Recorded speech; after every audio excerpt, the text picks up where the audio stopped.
Yung presidente niyo bangag. Alam ni Senator Amy Marcos yan, Amy, magsalita ka na.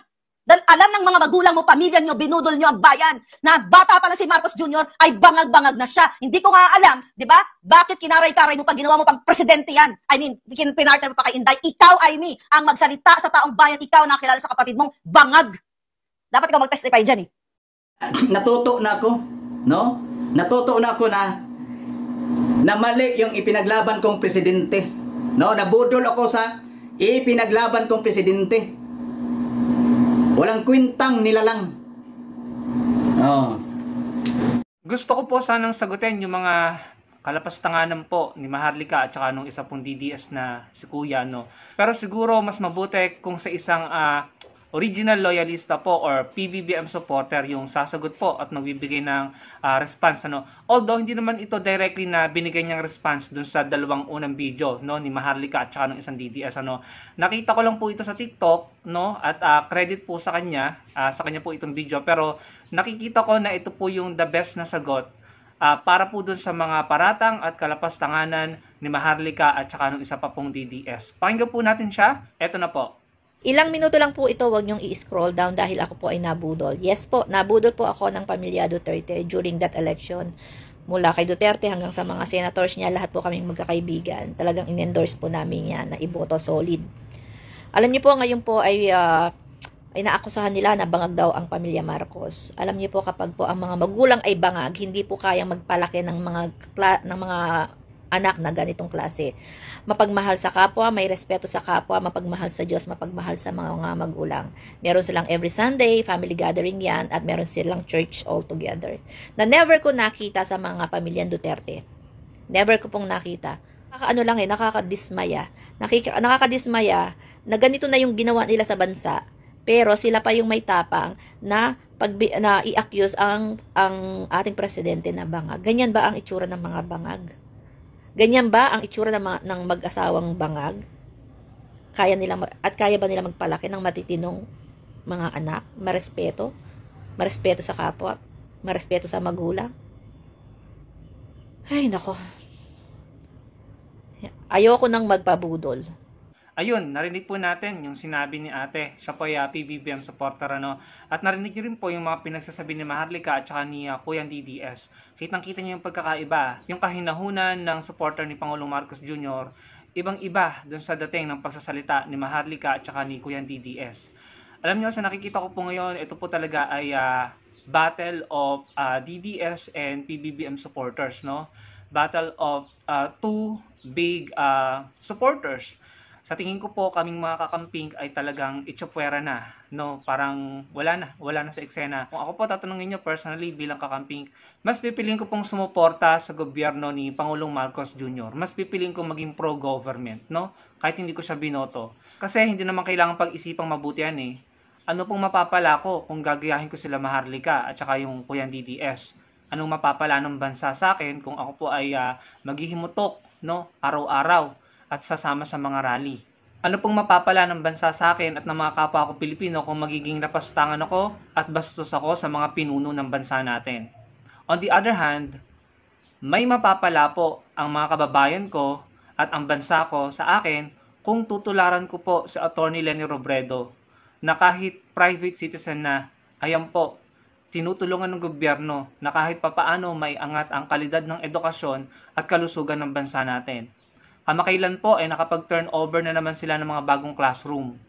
Ito po sa Rosario V. Maramba Elementary School at Don Manuel I. Avila Central School. Nag-turnover po sila ng mga bagong classroom. At sa tulong po ng kanilang partners, magpapagawa po ulit sila ng mga panibagong classroom. Uulitin ko po, magpapatayo po sila ng mga panibagong classroom sa Morada Ramos Elementary School naman po. Ayan. At isa pa po sa latest na proyekto nila, itong tinatawag nilang Angat Buhay Food Security Training Facility or Training Center para matulungan po ang mga nanay, no, ang mga kababaihan, tayong mga Pilipino, no, na pwede tayong mabigyan ng training para po sa food security, no, gardening, farming, para sa food security natin, ano. So, ito po para siguro sa inyo or sa mga DDS ay napakaliit na bagay. Pero para po sa akin ay napakalaking tulong po nito sa ating kasalukuyang pamahalaan. Na imbis na gurgurin ng gurgurin no, yung gobyernong nakikita ko naman pong nagtatrabaho, no, na ginagawa ang best niya para mag-come up ng mga polisiya at mga programa at proyekto para sa ikabubuti nating mga Pilipino. So kung para sa inyo, maliit na bagay itong ginagawa nila Atty. Leni Robredo at ng Angat Buhay, para po sa akin, malaking tulong po iyan. No? Kaysa naman sa manggurgur at mambastos, maging lapastangan sa mga nasa pamahalaan. Ang bukang bibig ng mga DDS noon, irespeto ang gobyerno, magpasakop sa gobyerno, the voice of the people is the voice of God. Pero ano ginagawa nila ngayon? Lahat ng ginagawa nila ngayon, contradicting sa mga narrative nila noon. Hindi po ba mga kababayan? Kayo na po ang humusga, kayo na po ang magdesisyon. Yung sinasabi nilang bangag ang Pangulo, ang pamilya ng Pangulo, bangag. Pinaparatangan nila na bangag ang First Lady at ang Pangulo. Tama yung sinabi ni ate, yung pinakahuling nagsalita. Makakapagpalaki ba sila ng mga, hindi ko alam kung may asawa na yung mga anak ng Pangulo, no? Makakapagpalaki ba sila ng mga kabataan or mga binata, no? Na sa tingin ko naman, kung titignan mo, pag nagsasalita, kung dalihin nila yung sarili nila, no? Maayos naman. Nakikita ko fine gentlemen. Wala naman ako nakikita na nagmumura dun sa 3 anak ng Pangulo na nambabastos, na kung ano-anong lumalabas na salita na hindi maganda. Wala namang ganon. No? So, tama yung sinabi natin. Paano nila nasasabing bangag at adik ang Pangulo? Kung nakapagpalaki sila ng mga matitinong kabataan, or hindi ko alam talaga kung may asawa na ano, pero alam ko mga binata pa sila. So, kung nakapagpalaki sila ng mga maayos, nakapagpatapos, at matitinong kabataan, paano nila nasasabing adik at bangag? Lagi nilang nirarab sa atin ng kampo ng mga DDS na hindi makakapag-desisyon ng matino ang Pangulo dahil ganito, adik, gumagamit. Pero, may ebidensya ba sila na hindi nakakapag-desisyon? So nakikita ko yung mga polisiya niya, pro-Pilipino, maayos ang pagdedesisyon. Sa pagsasalita, hindi pa bago-bago, hindi kumakambyo, hindi binabawi, hindi biglang itatanggi. Yun po yung nakikita ko sa Pangulo, no? Kung tutuusin, mas matino pa, no, pagdating sa mga statement. Meron ba siyang sinabi na statement na after ng ilang araw biglang itatanggi, biglang babawiin? Hindi ganoon ang ating Pangulo ngayon. Tapos paparatangan nila ng kung ano-ano na bangag na adik. Napakalapastangan, no? At walang mapapala ang Pilipinas sa ginagawa nilang ganyan. Mabilis lang naman ang panahon.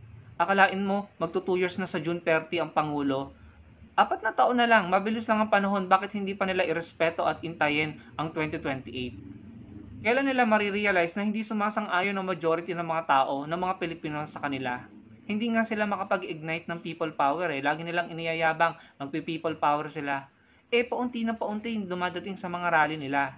Hindi na po natutuwa yung mga tao, nauumay na. Kaya kahit gaano kabigat o gaano man katotoo yung gusto nyong sabihin o yung mga paratang nyo, yung mga bintang nyo, wala nang epekto yan. Umay na yung mga tao, wala nang pakialam yung mga tao. Ang gusto ng mga tao ngayon, umusad, pasulong ang Pilipinas.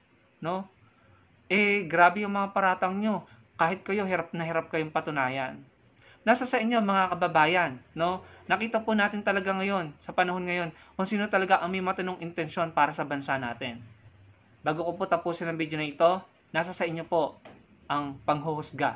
Kayo na pang humusga. Doon ba tayo sasama sa mga taong wala nang ginawa kundi manggurgur na nagiging dahilan kung bakit nape-prevent ang pag-usad natin? O doon sa mga taong pagkatapos ng eleksyon ay tumahimik at naghanap ng paraan para makatulong sa gobyerno, sa bansa at sa mga kapwa Pilipino? Kagaya nila Atty. Leni at ng Team Angat Buhay. Kung tatanungin nyo yung mga DDS na yan, tanungin nyo sila. Sila ba ay may mga NGO? Sila ba ay may mga charity man lang na tinutulungan para makatulong sa mga kababayan natin na nangangailangan? Sa tingin ko, ang sagot nila, wala. Kasi busy sila sa panggugurgur. Busy sila sa hatred nila. Busy sila sa pag-express ng galit, ng puot sa puso nila.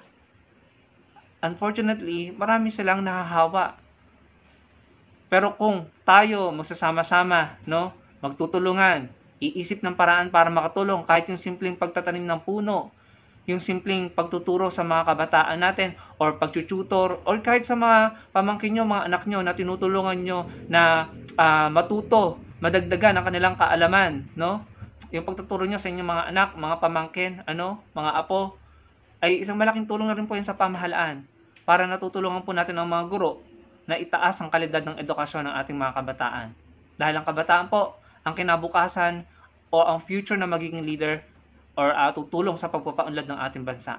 Malaking tulong na po yan sa bansa natin. Kung inilalagak natin or iginugugol natin ng effort, oras, enerhiya sa mga bagay na makakatulong sa bansa natin at sa kapwa natin Pilipino, panigurado ako, uunlad po tayo. Kesa sa puro hatred, reklamo, at paghahasik ng sama ng loob.